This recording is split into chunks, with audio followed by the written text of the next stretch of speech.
Good evening and welcome to another edition of the Gersnet Podcast, the independent Rangers podcast by fans for fans, where all the content is absolutely free, coming to you in association with Forest Precision Engineering. I'm your host tonight, Brian Archer.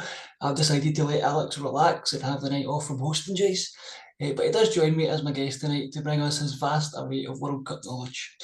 We're recording this episode in the evening of Friday the 2nd of December, shortly after the final group stage match of the World Cup.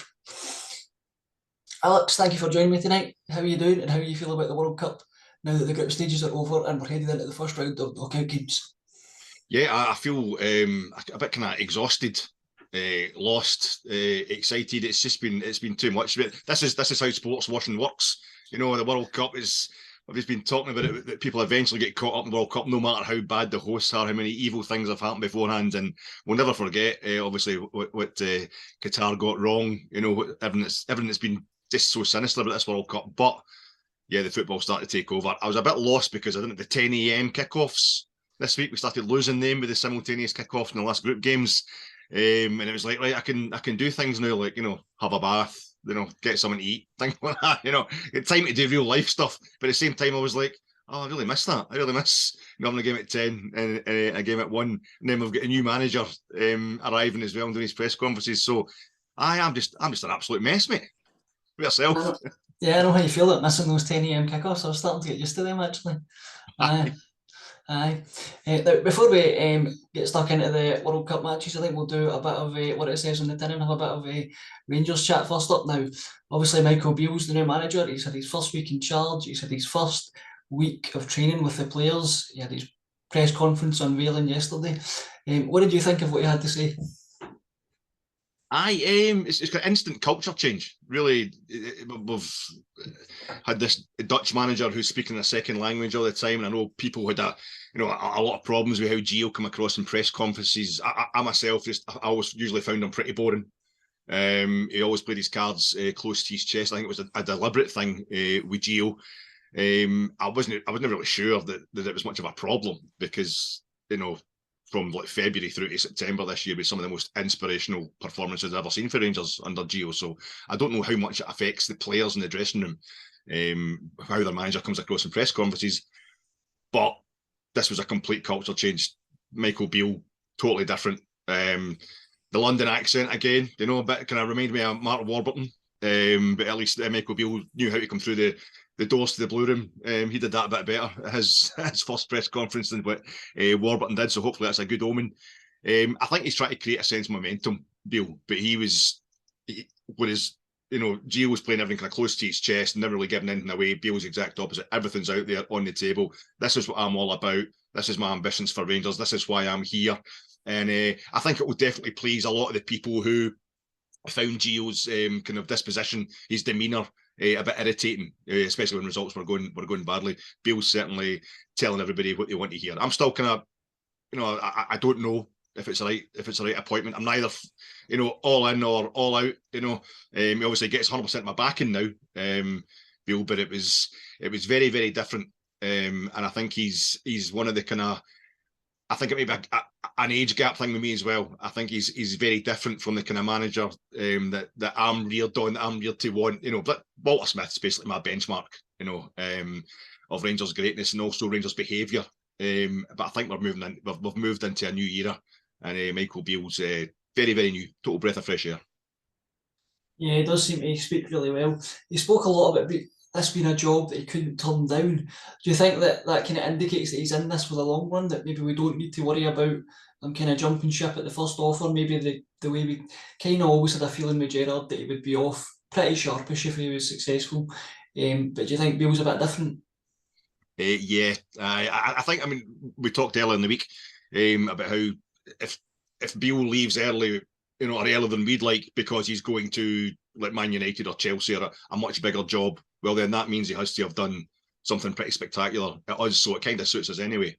But I think as long as he's not leaving early because we've sacked him, that's amazing. I want him to be here for the long run because he's doing well.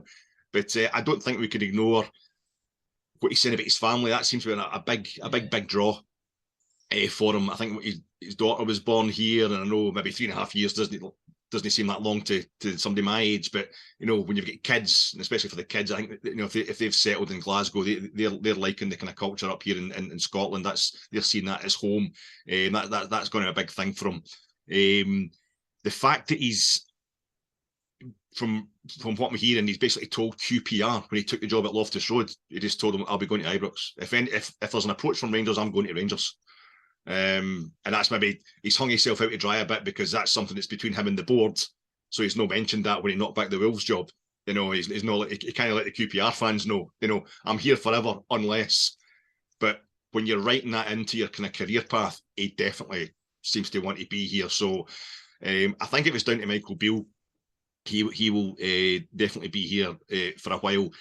If it's not, it's because we won't want him. Or because, as I say, he's done something. You're looking at winning a couple of leagues, maybe a treble, and really consolidating in the Champions League. You have to do something big in Europe to attract the kind of job that it sounds like will be needed to take him away from Ibrox. So I think he's definitely committed anyway. That was one thing that was coming across really strongly, was his commitment to this job. So I believe him in that front.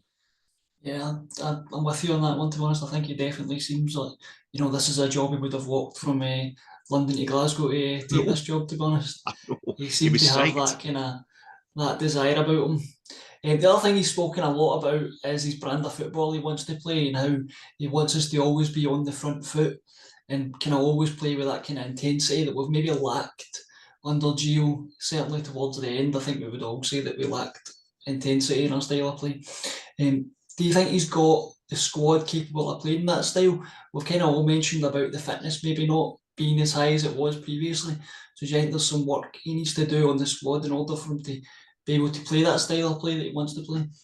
He made an interesting comment about how I think somebody had asked him in that presser, I can't remember who it was, asked him, how are you going to get the squad fit if you don't have a pre-season? You know, is it something you can do? You know, because there's been questions about their fitness this season, and he was talking about using the way they were going to play football would bring everybody together to create a kind of all-round energy.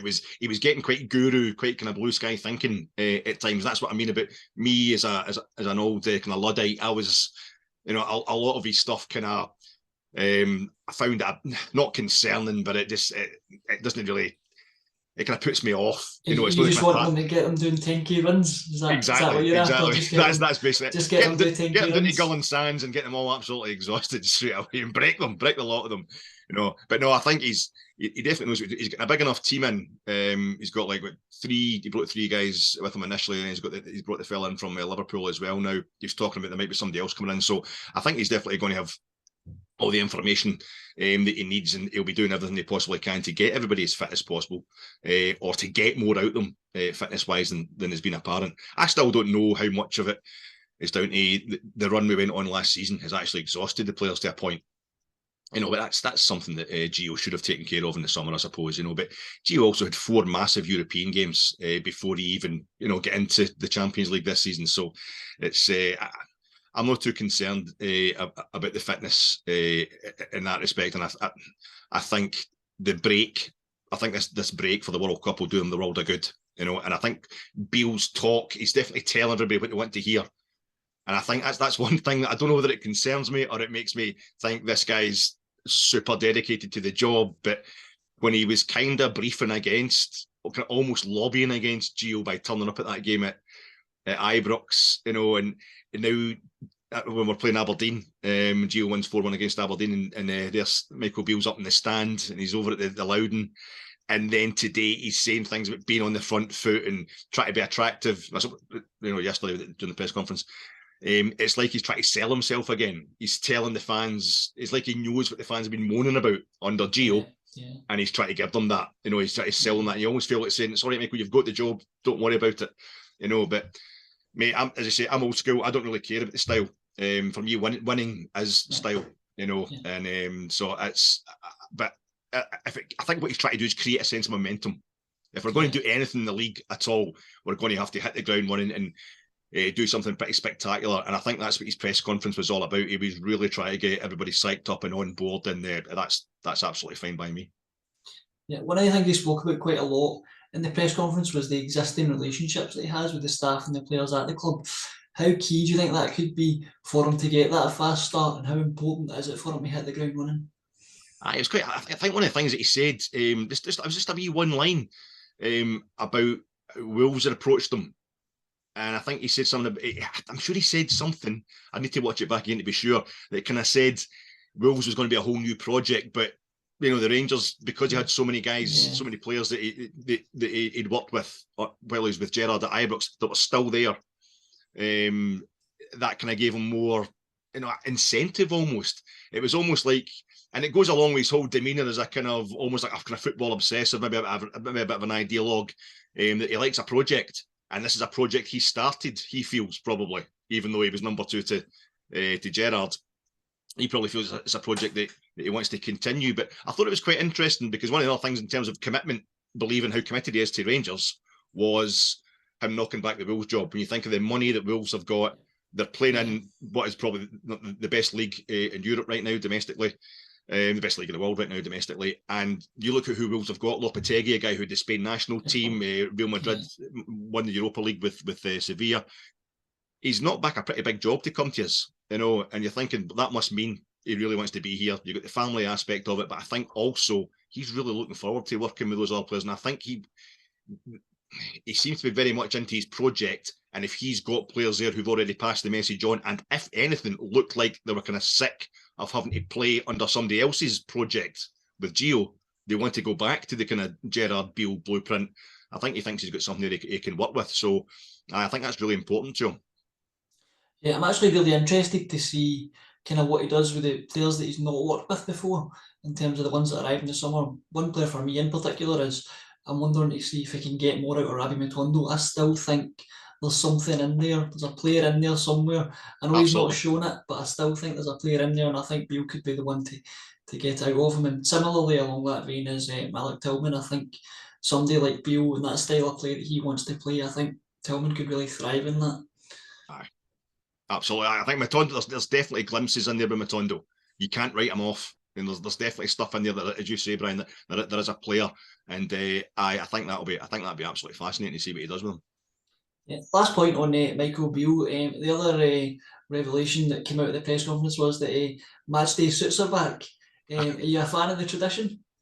I certainly am. Yeah. I'm what can I tell you? I'm a Rangers fan. I like us to look like Rangers, But I must admit, for me, I think the manager is enough, and he's not getting the players into the suits and all that. And maybe that's part of the whole kind of the vibe just now, is that they all need a rocket up them. They need a bit of discipline. They were slacking off, and as I say, I'm not convinced if that's true. I think they might have just been completely exhausted given the season they've had last season and the condensed nature of the Champions League and that this season. But I personally think that showing my age again. When they turn up in these kind of grey trainers and grey tracky bottoms and the grey manager's jackets, I think that looks terrible. So what do I know? But I think as long as the manager's got the suit on, that'll do for me. But I think there's a wee coincidence. I think there's a wee thing that the whole thing with Beale is, like I say, it's a generational thing. I think he's kind of guru manager.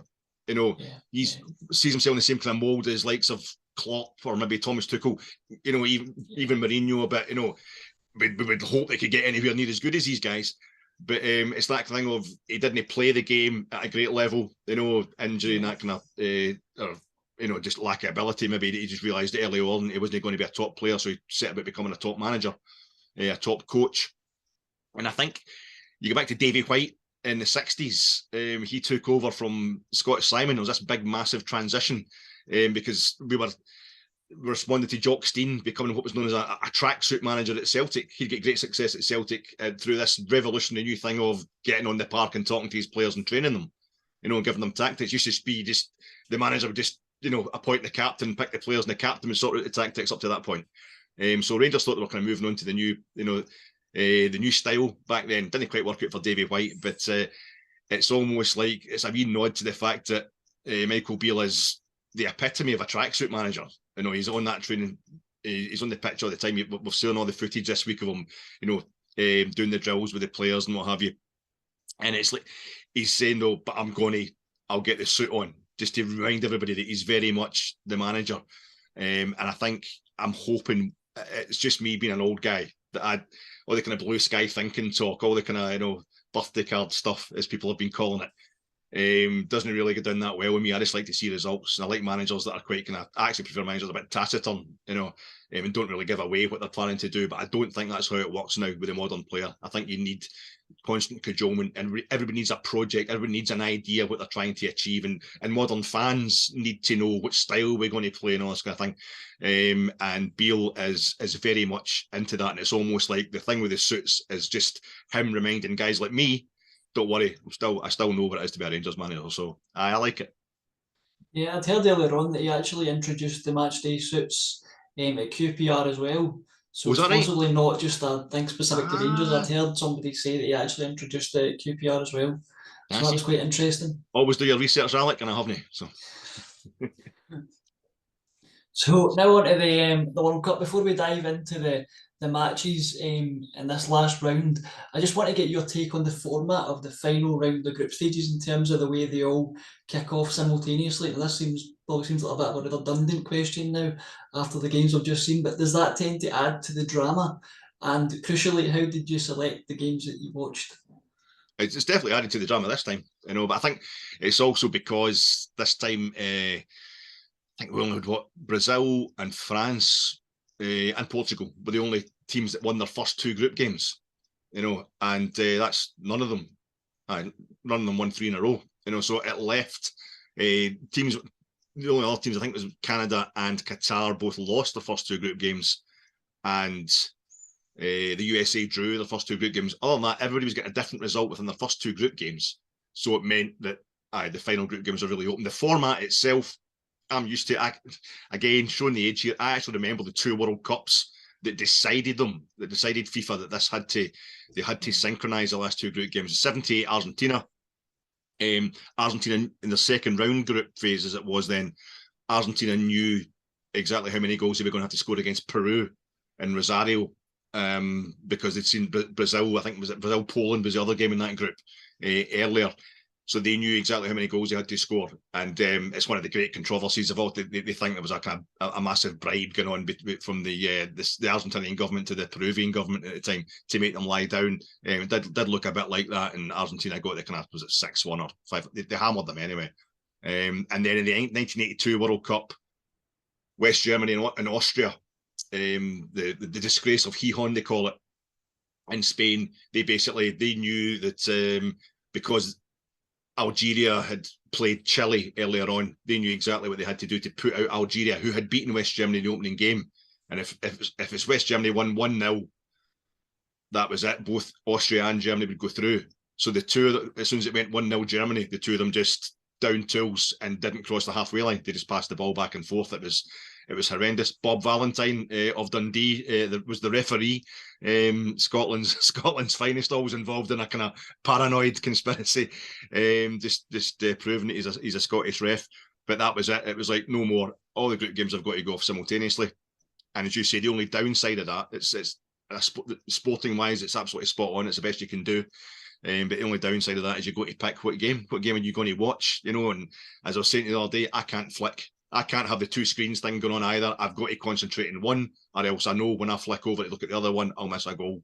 And I only started getting it right today, I think, with the games. I picked Ghana and Uruguay because I knew there was so much edge involved in that, as well as maximum jeopardy.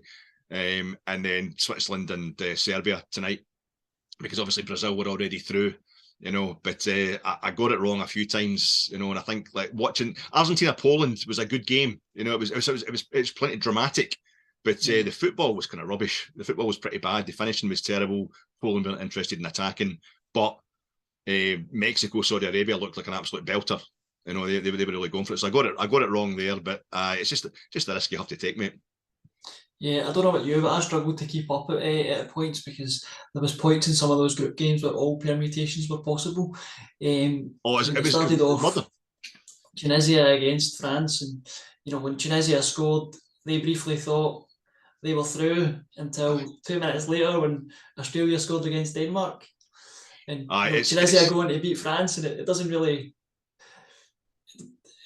them anything in terms of qualification. We're talking about the 2 teams. Only 3 teams had won their first 2 games. So you get France and Brazil, who are, if if the bookies are right, they're online to meet in the final. They've won the first 2 games, so they're putting in weakened teams. Brazil have lost tonight to Cameroon. In the third game, they're putting in weakened teams, and it's the same with France the other day. And that's helped. You can say that's helped Tunisia, but they played really well. But I thought was remarkable was the goals in that group. Australia and Tunisia's goals coming so quickly after each other, but they're also remarkably similar. Right down to the finish. I think Australia's goal started from deeper, but there's a bit of dribbling outside the box into the box, and then the ball gets placed low over the right-hand side and goes in almost off the far post, just past the keeper. Absolutely fantastic goals, and I did feel really, really sorry for Tunisia. Amazing thing, when Tunisia they come off at half-time in that game, and it must be like a memo to Kappa, who made the Tunisia strip. They were drenched in sweat, the Tunisia players. Whereas the French players, I don't know if it's Nike, the home top for France, just looked bone dry. And they looked ice cool. Like they weren't in any way bothered, which they probably weren't because they knew they're already through. But I thought Tunisia played really, really well in that game. And to be outdone the way they were, it just shows you that the game on Saturday where Australia had that 1-0 win over Tunisia was absolutely vital to that group. Yeah, I mean, going on to the Argentina group as well, this was another one that looked like everything was possible, and at one stage it looked like Poland could be going through on disciplinary record.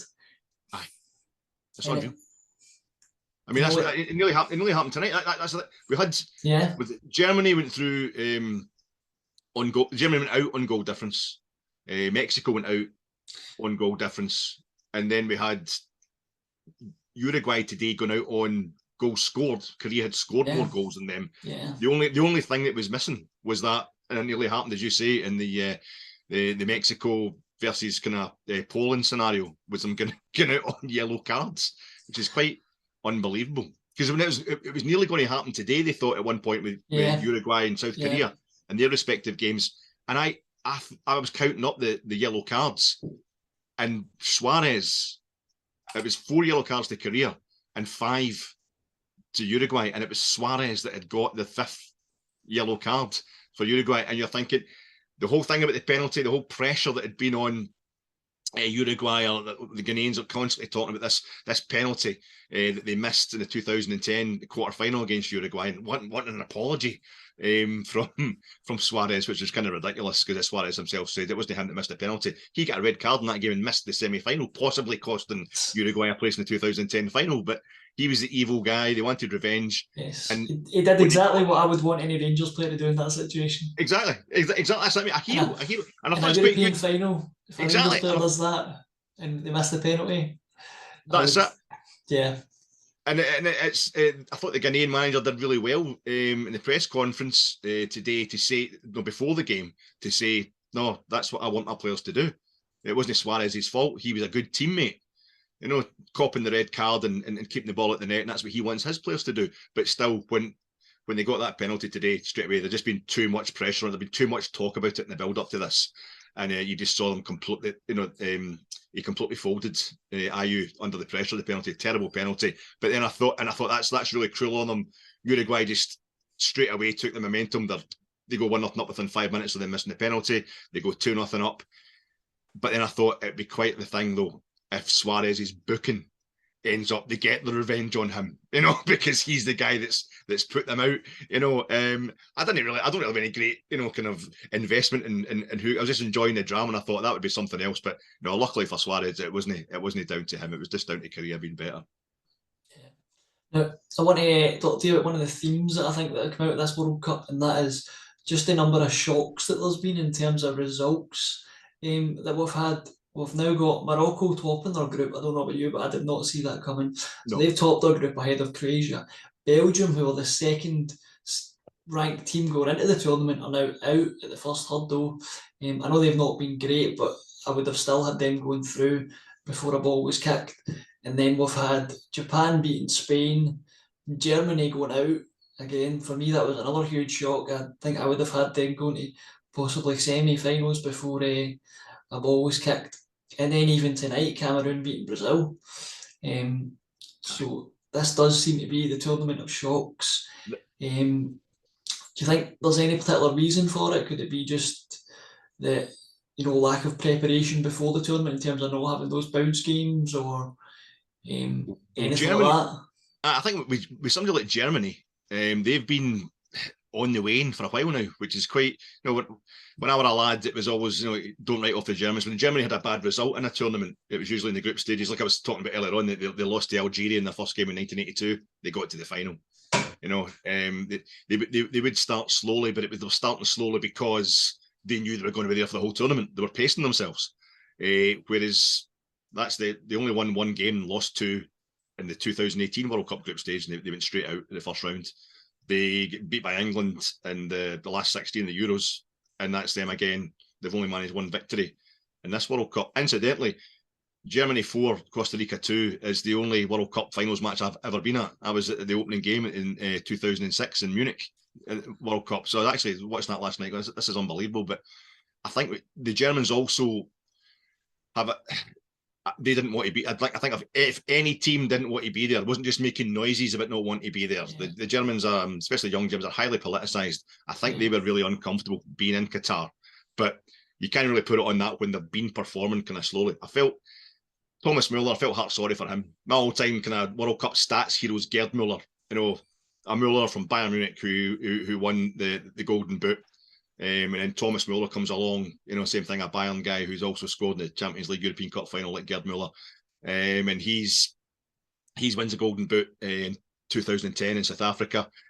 He'd won his 10 goals, 10 World Cup finals goals to his name. He just needed one more last night, and he was right up into the echelons of guys there's only about half a dozen more players, about 7 more players have got more goals, 11 or more goals in World Cup finals total. But Germany needed, for them to be in a situation, he missed a sitter after about 10 minutes when they're already 1-0 up.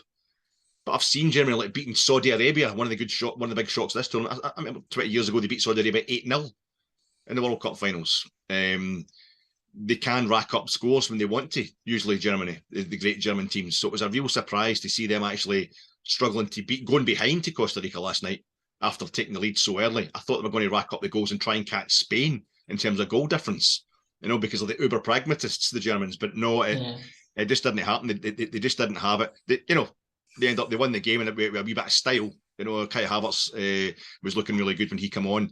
Some classy finishes and that from them, but no, it was really depressing. But I think that's more down to Germany just not performing just now. It's just not a great generation for them. They're going to have to reboot again like they did for 2004. Yeah, they're definitely missing something. I do think they've got a good crop of young players coming through though. They've got Leroy Sané and is it the other young boy? Is it Mussolini? Is that his name? Musiala. Musiala, yeah. So I do think they've got a couple of really good bright spot there. Kai Havertz obviously is another one that I think they can kind of build a team around. So I do think they've definitely got some talent in there to work on for because I think they're hosting the next Euros, aren't they? Is that right? They are, yeah. Aye, so that'll be a massive chance of that. And like you're talking about Belgium, I'm talking about feeling heart sorry for Thomas Muller. It's like Lukaku. I felt really sorry for him last night. This is the thing with World Cups. They make you feel sorry for like multi-millionaire athletes, who've got everything you could want materially in the world. But it's like you could see him. The Belgium, they've got this strip just now. This you can go really wrong. The Belgium strip, it's good colours, but they sometimes make a mess of it, and it's looking quite good. They've got that lovely kind of beats, that kind of Art Deco kind of Belgian flag beats, kind of like Poirot or Eddie Merckx style stuff. It's really cool. But they've had these wee flashes. They've got these little kind of they're like flames at the bottom of their socks and on their cuffs, and it's like they're the Red Devils. Belgium are nicknamed the Red Devils. This is them obviously supposed to be coming out of hell, But I thought, bit corny, but it looked like big Lukaku just wanted to disappear into hell last night. He was in the bowels of hell after that game. The guy's only played apparently 30 minutes of football since August. He's come on for a half last night after his teammates had done nothing for 2.5 games of football, and he's put himself in a position, and just the rustiness. He's missed an open goal. He's had one off the post. He's had a ball tackle, a great tackle. I think it was the Croatian player took it off his feet. And he just wanted to die. He saw it. He's in tears at the end. He's punching the perspex and in the technical area. I just felt heart sorry for him. That's a guy who scored 68 international goals. He's Belgium's all-time top scorer. I saw him playing. I saw Belgium twice in the space of a year, beating us 4-0 at Hampden in a friendly. and then beating Scotland again a year later, 4-0 in the European Championships. Lukaku was the only guy who scored in both games. Kenny Dalglish and Dennis Laughter, our all-time top scorers, both got 30 goals each. Lukaku's got more than both them put together. He's an amazing goal scorer. But that, for him to be remembered for that, I think would be really cruel. Second top scorer of the last World Cup, kind of joint second top scorer at the last Euros.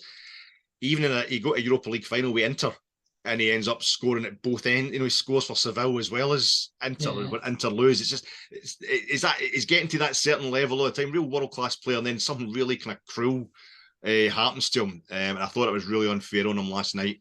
He's still young enough. I hope he's back for another tournament. I hope Belgium Day eventually win something, but they haven't got going at all, and they really got all they deserved, But I don't think Lukaku deserved it. No, yeah, I think they're kind of looking at a team that's a bit past their peak, to be honest, with a lot of their players in terms of Hazard, especially. His day's been and gone, to be honest. But yeah, if we look at the group stage as a whole, who are some of the teams that have impressed you, or maybe surprised you, and then who are some of the teams that have disappointed you? I think the overall standard of football has been disappointing. I think it's been drama this last week. The kind of six game 4-team format is set up. There's a good chance that nobody's going to be able to go through after the first two games or get knocked out after the first two games. So there'll always be a lot of drama in the final group games, and I think that's it's been off the scale this week. It's been different class. But even that Belgium-Croatia game, for example, was a 0-0. And I think Croatia nearly scored the fastest World Cup goal of all time straight from kickoff. Of course, when I'm having a cup of tea, I turn around, and I totally miss it. And it's just you can't take your eye off any game. But that's what I found.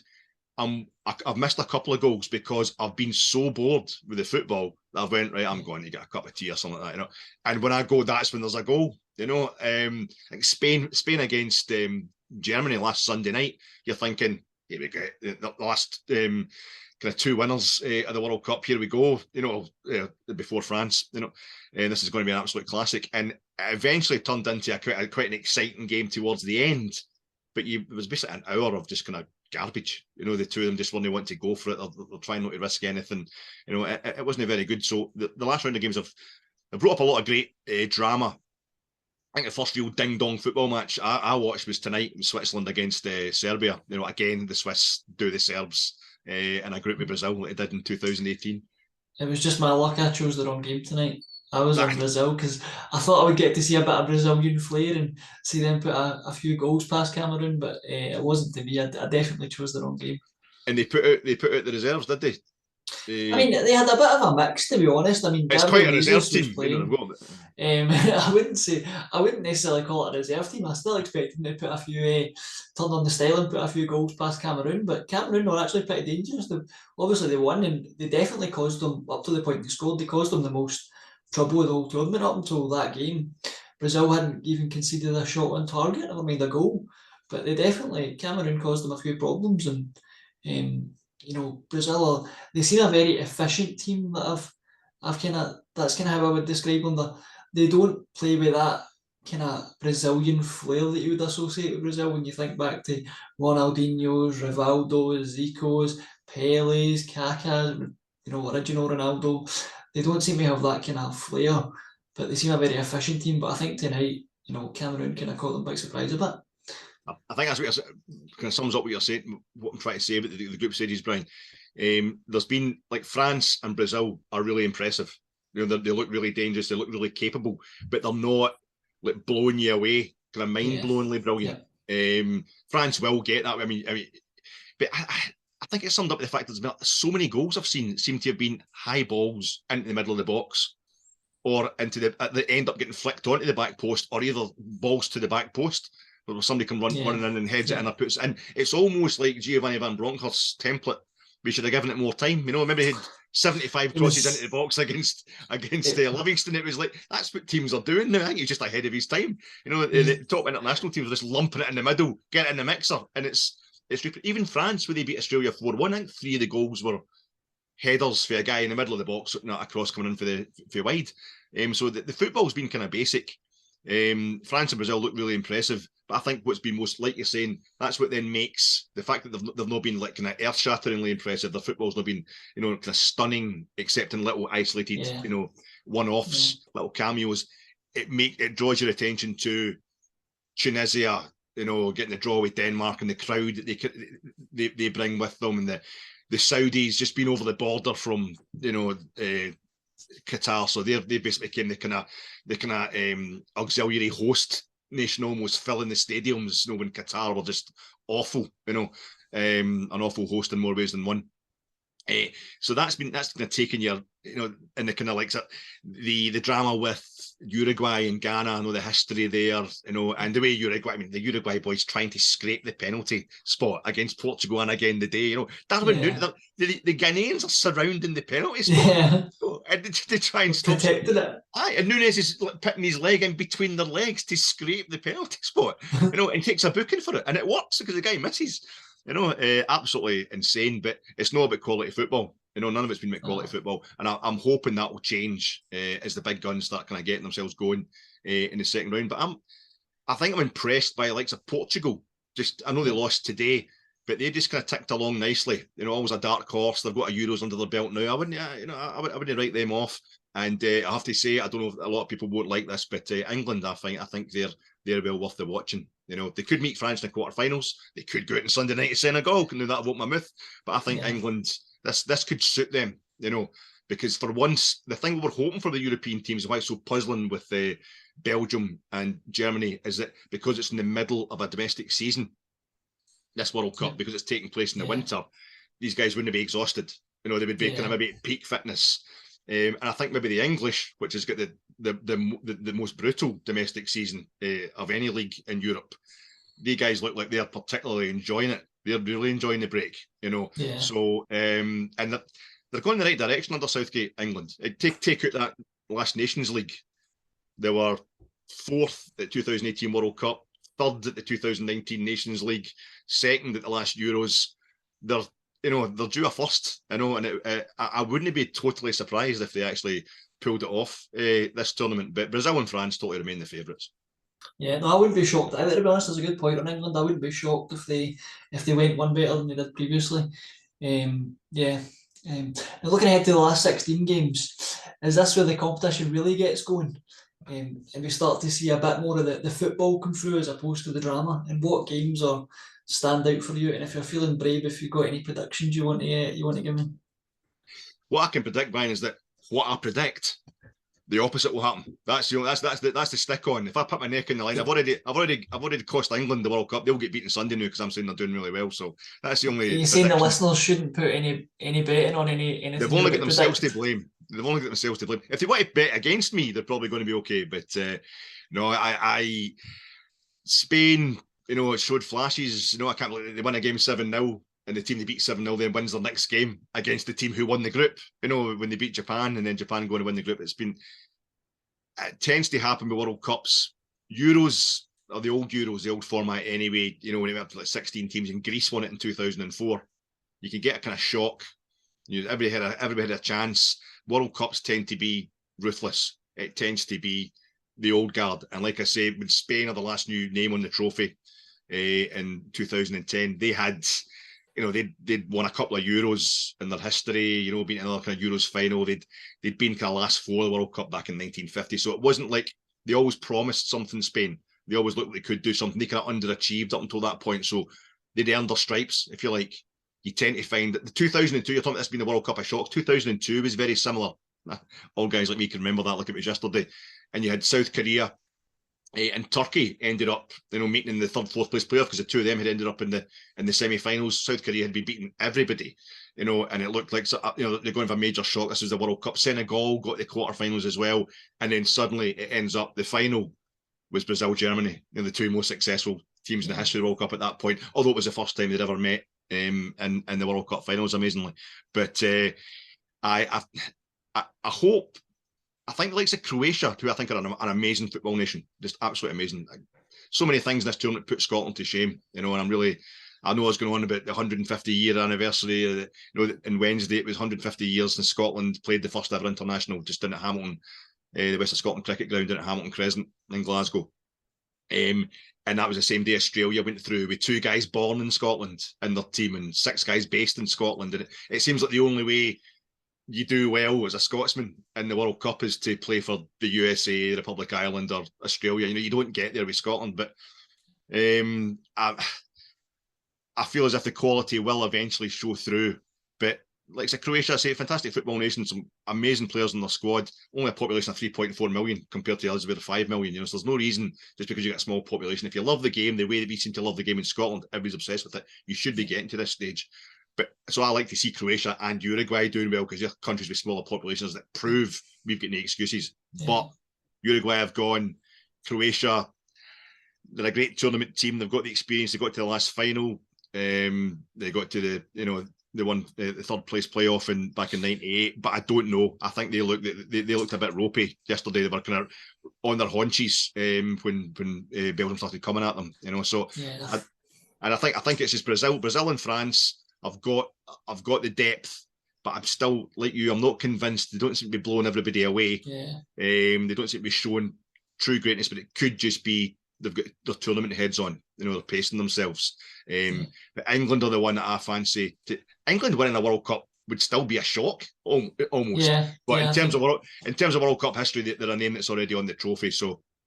Not this trophy, it was the Jules Rooney they won, but the other name that's already on the trophy, kind of colloquially. So I think they're the most kind of outside bet, to actually to win the thing, but they're still part of the history. I think that the smaller countries will start falling away, but I'm really looking forward to seeing Morocco. God, who are they playing? I forgot who they're playing in the last 16. They play Spain. Spain. Well, there you go. You've got the Moors and the Reconquista being. The Spanish and the Moroccans have got a bit of history, a hell of a lot of history.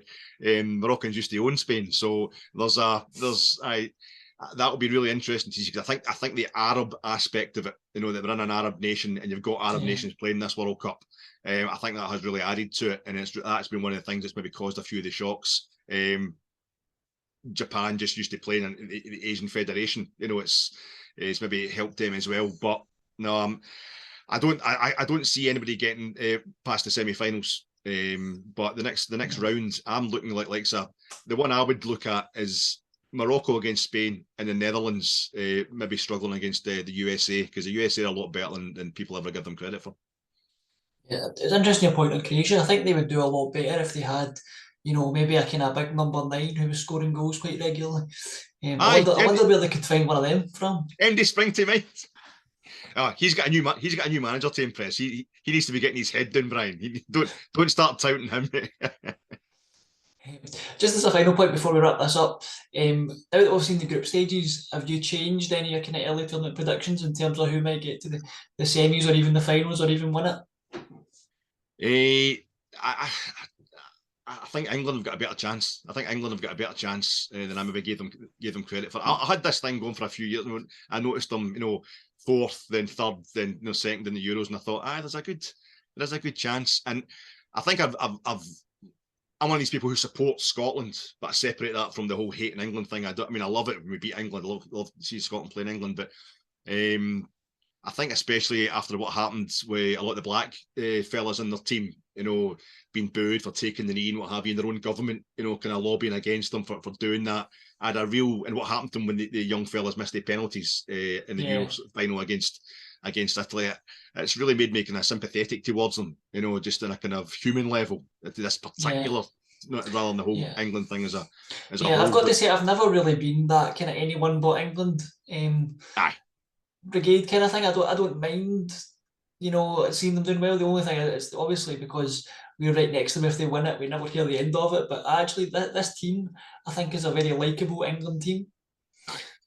Well, that's what happened. I used to, because this is one of the things. It's again, it comes back to Scotland. No quality. If Scotland get to the next World Cup, it'll be 28 years since we've been at a World Cup, and it's absolutely that's absolutely pathetic. And I'm more about us doing better rather than, it's become a tradition. I've seen guys younger than me, maybe in their 30s, whatever. They have a thing like during tournaments, they go and get the carry out and to sit and watch England so they can cheer against England. That's as close as they come to feeling they're cheering for Scotland at a tournament sometimes. That's a terrible situation to be in. But for me, I was at Euro 96. Euro 96 was done in England. That was my 20s at the time. Ended up getting tickets for about 10 of the games before the tournament kicked off. And one of the tickets we had was for the semi-final at Wembley. So when England get into that, my mate and I are going, because we're for the generation where you went down to Wembley with the Tartan Army and you gave it large, this England were the enemy.